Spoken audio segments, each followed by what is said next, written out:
তাহলে জমি রেখে যাবেন সন্তানের জন্য, সন্তান খাবে।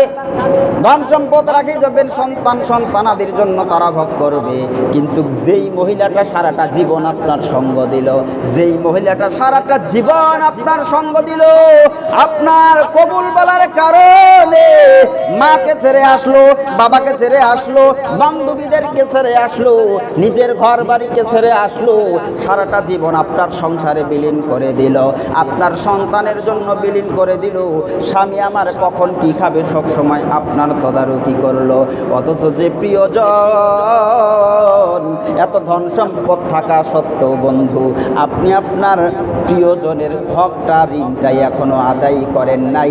মরার পরে কয় অমুকের বেশ্যার কাছে যাইয়া মাপ নিয়ে আয়। কি কন? লজ্জার বিষয়। ফকির হয়েছে, ধন সম্পদ কি নাই?